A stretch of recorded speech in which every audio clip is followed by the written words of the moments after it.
तुमच्यातलीच तुमच्यासारखी तुमची मैत्रीण मी रंजना या माझ्या चॅनलमध्ये तुम्हा सर्वांचं मनापासून खूप खूप स्वागत करते. कशा आहात मैत्रिणीनो? मस्त ना? हो, आपल्याला मस्तच राहायचं आहे, कारण ज्यावेळेस आपण आनंदात असू ना, त्यावेळेस आपण आपल्या कुटुंबाची काळजी घेऊ शकू आणि त्यांना आनंदात ठेवू शकू. म्हणून स्वतःची काळजी घ्या आणि आपल्या कुटुंबाला आनंदात ठेवा. तर नेहमीप्रमाणे चालू करूया आपण आपल्या गप्पांना, आपल्या विचारांना वाट देऊया. तर वाट देऊया याप्रमाणे खरंच मला माझ्या विचारांना मोकळीक द्यायची आहे तुमच्यापुढं. जे माझ्या मनामध्ये खूप दिवसापासनं चालतं किंवा मला आत्तासुद्धा बऱ्याच वेळेस हे वाटतं. त्यामुळं मला असं वाटलं की ही गोष्ट मी तुमच्यासोबत शेअर करावी. तर चर्चा आहे माझ्या आज बालपणाची. बालपण आपलं नाही, तर आपल्या मुलांचं. तर बालपण ज्यावेळेस मुलांचं बघतो ना, त्यावेळेस आपल्याला आनंद होतो. हो का नाही? म्हणजे त्यांचं चालणं, बोलणं, त्यांच्या खोड्या हे आनंद वाटतो. पण आता काय होतंय, या धावपळीच्या युगामुळं किंवा गरजेमुळं अ, आपल्या घरातल्या स्त्रीला सुद्धा बाहेर पडावे लागतं. म्हणजे जॉबसाठी किंवा बिझनेस काही असो, त्यासाठी ती पण बाहेर पडते. तर मला हेच म्हणजे माझ्या मनामधलं तुम्हाला सांगावसं वाटते, की आपण या जे जॉब आहे, नोकरी आहे, अ, या धावपळीच्या ह्याच्यामुळं काय होतंय, आपल्या मुलांकडं आपलं कुठेतरी थोडंसं दुर्लक्ष होतं. अ, गरजेचं असेल तर ठीक आहे, पडावंच लागतं बाहेर. पर्याय नसतो कारण की महागाई वगैरे इतकी वाढलेली आहे, पडावं लागतं बाहेर.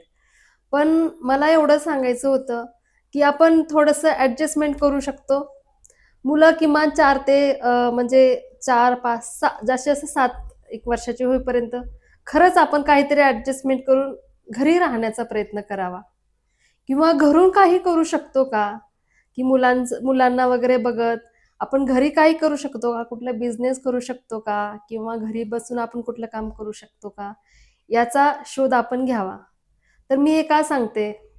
तर मी जसं नेहमी म्हणते, मला पडलेले प्रश्न किंवा माझे विचार जे आहे मला तुम्हाला सांगायचं असतं. तर तर माझं पण असं झालेलं. मी कामानिमित्त घराबाहेर पडलेली. पण कुठेतरी मनामध्ये आता सुद्धा खंत वाटते, की खरंच म्हणजे बालपण मुलांचं जसं मी आनंद घ्यायला पाहिजे होता, तसं मला घेता आला नाही. म्हणजे त्यांची खोडकर वृत्ती असू देत किंवा त्यांचं बोलणं असू दे. आता बालपण म्हटल्यानंतर एक गोष्ट नसते. तर प्रत्येक छोट्या-छोट्या गोष्टीमध्ये जे आनंद घ्यायला पाहिजे होतं, ते मला कुठेतरी थोडंसं कमतरता वाटते. आणि असं वाटतं की त्यावेळेस जर मी थोडंसं ॲडजस्टमेंट केलं असतं किंवा जसं मी आता तुम्हाला सांगितलं घरामध्ये बसून आपण काही करू शकतो का याचा शोध घेतला असता, तर मी नक्कीच थोडासा आनंद घेऊ शकले असते. आणि खरं तर ज्या वयामध्ये लहान मुलांना खरंच आपली गरज असते त्यावेळेस.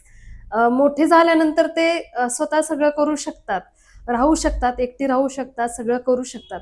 गरज असते त्यांना तर लहान असतानाच आपली गरज असते आणि खरंच त्या वयामध्ये आपण त्यांना जे दिलेले संस्कार असतात, आपण संस्कार देऊ शकतो किंवा सगळ्यात मनसोक्त गोष्ट म्हणजे त्यांचा बालपण आपण आनंद घेऊ शकतो. अ, आपण मुलांच्या बालपणाचा आनंद घेऊ शकतो. पण या जॉब आणि नोकरी याच्यामुळं खरंच हा आनंद कुठेतरी लुप्त होत चाललाय असं वाटतं.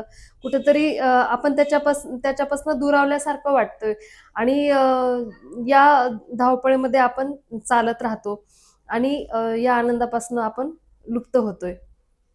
पण मला असं सांगावसं वाटलं आजकालच्या मुलींना किंवा जे आता जॉब वगैरे करतायत, तुम्ही करत असाल ना, खरंच मुलांसाठी तुम्ही आठवड्यातनं असं 1-2 दिवस का असेना वेळ काढा किंवा जर तुम्ही आल्यानंतर त्यांच्यासोबत जास्तीत जास्त जेवढा वेळ घालवता येईल त्याच्यावरती तुम्ही काम करा, की बाबा मला मुलांसोबत जास्त वेळ घालवायचा. त्यांचे जे त्यांचे बोल आहेत, त्यांच्या गोष्टी आहेत, काय ते आपण ऐकण्याचा प्रयत्न करू, त्यांच्यासोबत खेळण्याचा प्रयत्न करू. कारण की ज्यावेळेस म्हणजे म्हणतात ना, ज्यावेळेस आपण मुठ्ठीमध्ये वाळू घेतो आणि ती कधी खाली सरकते आपल्याला कळत पण नाही. म्हणजे मूठ आपली मोकळी असते. तर त्याप्रमाणे आता आता असा इतका म्हणजे पटकन वेळ जातोय ना, की मुलं बालपणाची नौजवान कधी होतात कळतच नाही आणि ज्यावेळेस ती मोठी होतात ना, त्यावेळेस ज्यावेळेस लहान दुसऱ्या मुलांना आपण बघतो ना, तर असं वाटतं की अरे, माझा मुलगा असं करताना मी बघू शकले नाही किंवा मी त्यावेळेस तिथे नव्हतेच मी. हे असं कुठेतरी थोडंसं गिल्टपणा आपल्याला वाटतो. तर तसं तर मी सांगू इच्छिते की खरंच जर तुम्ही मुलांचा एक किमान 9वी-10वी पर्यंत जर आपण प्रयत्न केला त्यांना पूर्ण वेळ देण्याचा, तर खरंच खूप छान होईल आणि ज्यावेळेस ते त्यांच्या कॉलेज लाईफमध्ये किंवा शाळेच्या 9वी-10वी या लाईफमध्ये जातील, त्यावेळेस आपण आपल्या करिअरचा विचार करू शकतो.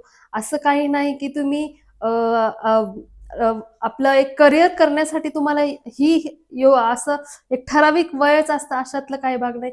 कित्येक जण आहेत वयामधल्या 40, 45 किंवा 50 किंवा 60च्या वयामध्ये सुद्धा नवीन आपल्या करिअरची सुरुवात केलेली आहे आणि त्यांचे करिअर भरमसाठ वाढलेलं पण आहे. असे बरेचसे उदाहरण आहेत आपण बघू शकतो, वाचू शकतो. तर या वयामध्ये जर आपण मुलांना साथ देऊन आपलं आपलं करिअर थोडंसं उशिरा जरी सुरुवात केलं तरी पण चालू शकतं. कारण की त्यांच्या जो बालपणाचा आनंद आहे तो आपल्याला परत-परत कधी मिळत नाही आणि वेळ गेल्यानंतर जसं म्हणतो ना आपण वेळ ही कुणासाठी थांबत नाही. तर आपल्यालाच वेळेनुसार आपल्याला ॲडजस्ट करावं लागतं. तर मुलांचा बालपण हा आनंदून घेण्यासाठी तुम्ही नक्कीच खरा पुरेपूर प्रयत्न करा.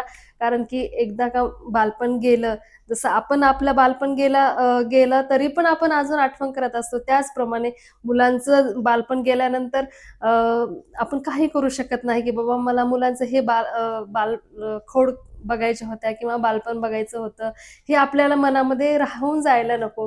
त्यामुळं जास्तीत जास्त प्रयत्न करा मुलांना वेळ देण्याचा आणि आपल्या करिअरला थोडंसं उशिरा चालू केलं तरी पण चालेल.